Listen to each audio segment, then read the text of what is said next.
नमस्कार मित्रांनो, बारामतीमध्ये सध्या जे काही चाललंय ना, ते फक्त निवडणूक नाही, फक्त पवार विरुद्ध पवार नाही, तर हा आहे एक असा राजकीय खेळ ज्यामध्ये प्रत्येक चालीमागे एक मोठा प्लॅन लपलेला आहे. आणि सगळ्यात मोठा प्रश्न आहे, खरंच विलिनीकरण थांबलंय का, की तो फक्त लोकांना दाखवण्यासाठी टाकलेला धूर आहे. गेल्या 1 महिन्यातील हालचाली जर तुम्ही शांतपणे जोडल्या तर तुमच्या लक्षात येईल की पडद्यामागे एक जबरदस्त गेम सुरू आहे, जिथे शरद पवार आणि सुनेत्रा पवार हे दोघंही बरोबरीने चाल खेळत आहेत, परंतु स्टाईल पूर्णपणे वेगळे. एक शांतपणे सगळे धागे हलवतोय तर दुसरे थेट मैदानात उतरून निर्णय घेते.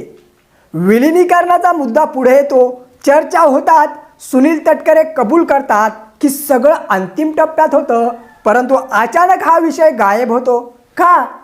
कारण हा मुद्दा खरा नव्हताच. तो फक्त वेळ काढण्यासाठी आणि पोझिशन मजबूत करण्यासाठी वापरला गेला होता. त्याच काळात सुनेत्रा पवार तिसऱ्याच दिवशी शपथ घेतात आणि इथेच सगळा गेम समजतो. ही घाई नाही, हा डाऊट आहे, हा संदेश आहे की जर मी लगेच पाऊल उचललं नाही तर गेम हातातून निसटून जाईल. म्हणजेच आतमध्ये कुठेतरी त्यांनाही शंका होती की शरद पवार आपली चाल खेळत आहेत. दुसऱ्या बाजूला शरद पवार सुद्धा शांत बसलेले नाहीत. ते थेट प्रतिक्रिया देत नाहीत, पण माहिती नाही म्हणत अंतर ठेवतात.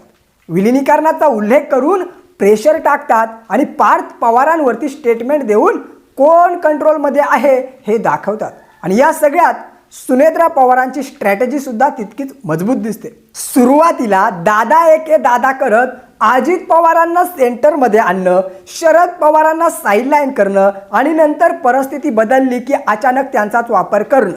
कारण बारामतीचं गणित पवारांशिवाय जुळत नाही हे त्यांना थेट नीट समजलं होतं.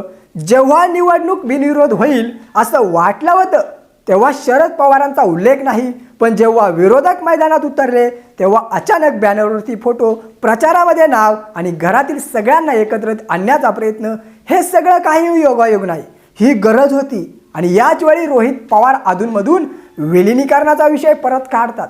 आणि हा फक्त त्यांचा वैचारिक विचार नाहीये, हा एक सिग्नल आहे की वातावरण कसं आहे.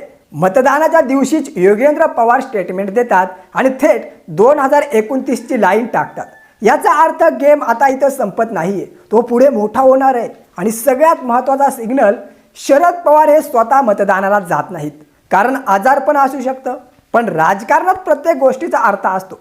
हा एक सायलेंट मेसेज सुद्धा असू शकतो की इथून पुढची जबाबदारी माझी नाही, किंवा मी अजूनही गेममध्ये आहे पण वेगळ्या पद्धतीने. दुसरीकडे सहकारी बँक प्रकरणात दिलासा, क्लीन चिटची चर्चा आणि त्याचवरून तयार होणारी नवीन समीकरणं, हे सगळं एकाच दिशेने इशारा करतात की पुढचं राजकारण अजून खोल जाणार आहे. आणि यामुळेच सगळं सांगायचं तर विलिनीकरण थांबलंय असं वाटत जर असेल तर हे अर्ध सत्य. खरं म्हणजेच तो मुद्दा सध्या साईडला ठेवून मोठा खेळ सेट केला जातोय. सुनेत्रा पवार वेगाने आणि अधिक आक्रमकपणे चाल खेळतायत. शरद पवार शांतपणे आणि खोल स्ट्रॅटेजीने अजित पवार या दोघांच्या मध्ये अडकलेले दिसत आहेत. आणि रोहित पवार सिग्नल देत वातावरण तयार करत आहेत. म्हणजेच हा एक बहुपातळी गेम आहे, जिथे प्रत्येक चाल ही पुढच्या 5 वर्षासाठी पायाभरणी करते. आणि म्हणूनच 2029मध्ये पवार विरुद्ध पवार ही केवळ शक्यता नाही, तर हळूहळू तयार होत असलेली रियालिटी आहे. शेवटी एकच गोष्ट लक्षात ठेवा मित्रांनो, राजकारणात जे दिसतंय तेच खरं नसतं. आणि जे बारामतीत सध्या जे दिसतंय ते फक्त ट्रेलर आहे, पिक्चर तर अजून बाकी आहे. तुम्हाला काय वाटतं एकूणच या राजकीय परिस्थितीबद्दल? कमेंट करून आम्हाला नक्की सांगा.